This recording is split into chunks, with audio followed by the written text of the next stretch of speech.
한덕수 대통령 권한대행이 오늘 국무회의에서 내란 특검법과 김여사 특검법을 공포하지 않자 민주당은 탄핵안 발의에 나섰습니다. 취재기자 연결해 자세한 상황 알아보겠습니다. 장윤희 기자, 민주당 의원총회 결과 전해주시죠. 네, 민주당은 조금 전 마친 의원총회에서 한덕수 권한대행에 대한 탄핵 소추안을 추진하기로 만장일치 당론으로 채택했습니다. 한 권한대행에 대한 탄핵 일정표도 세웠습니다.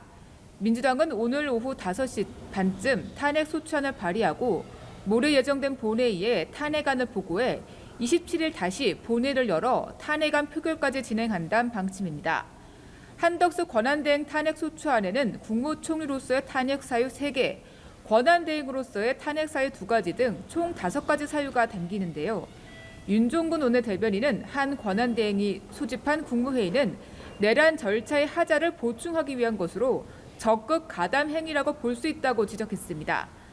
또한 한덕수 권한대행으로서 상설특검 임명을 방기했다며 이는 내란 수사 방해 행위라고도 주장했습니다. 반면 국민의힘 권성동 당대표 권한대행은 민주당의 이러한 행태를 조폭에 비유하며 반발했습니다. 민주당의 한 권한대행에 대한 탄핵 추진은 이재명 대표를 위한 조기 대선 압박용이라고도 비판했습니다. 한 권한대행에 대한 탄핵안 표결 시 가결 정족수 기준을 놓고도 해석이 엇갈려 막판 쟁점으로 떠오를 전망입니다. 여야 대치전선이 가팔라지는 가운데 우원식 국회의장도 오후 기자회견을 열고 입장을 밝혔는데요. 우원식 의장은 한 권한대행이 특검과 헌법재판관 임명 문제를 여야가 다시 논의할 대상으로 규정한 건 매우 잘못됐다며 한덕수 대행을 향해 자기 책임의 본분을 다하라고 촉구했습니다. 네, 이번엔 국민의힘 상황 알아보죠. 새 비대위원장으로 권영세 의원이 지명됐군요. 네, 그렇습니다. 국민의힘의 새로운 비대위원장에 서울 용산이 지역구인 수도권 5선 중진 권영세 의원이 지명됐습니다. 국민의힘은 오전 의원총회를 통해 권 의원의 비대위원장 지명을 박수로 추인했습니다. 이어 오는 30일 전국위원회를 거쳐서 비대위원장 임명을 최종 의결할 예정입니다. 권성동 당대표 권한대행은 새 비대위원장을 외부에서 영입할지 초선 또는 재선에서 발탁할지 많은 고민을 했지만 원내 다선 중진으로 하자는 다수의 의견을 따랐다고 인선 배경을 설명했습니다. 비대위원장의 지명은 지난 16일 한동훈 전 대표가 윤 대통령 탄핵안 가결 여파 속에 사퇴한 지 약 일주일 만입니다. 새 비대위는 비상겸 사태 이후 탄핵 정국에서 당을 추스르는 역할을 맡게 되는데요. 권영세 의원은 의총 직후 기자들과 만난 자리에서 당이 안정되지 않은 상태에선 쇄신이 이뤄질 수 없다며 당의 화합과 안정, 쇄신은 다 필요하다고 말했습니다.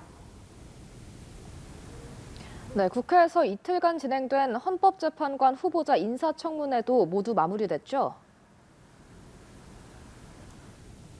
네, 그렇습니다. 오늘 인사청문 대상은 국민의힘에서 추천한 조한창 후보자였지만 정작 국민의힘은 어제에 이어 오늘 청문회도 합의되지 않은 일정이란 이유로 불참했습니다.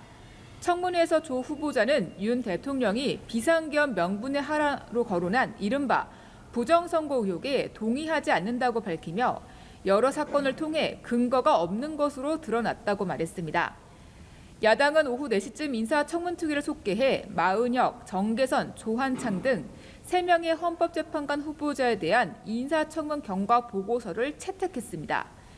이후 모레 본회의에서 이들 후보자의 임명 동의안을 처리해 윤 대통령 탄핵 심판을 위한 헌법재판관 구인 체제를 완성하겠다는 계획입니다.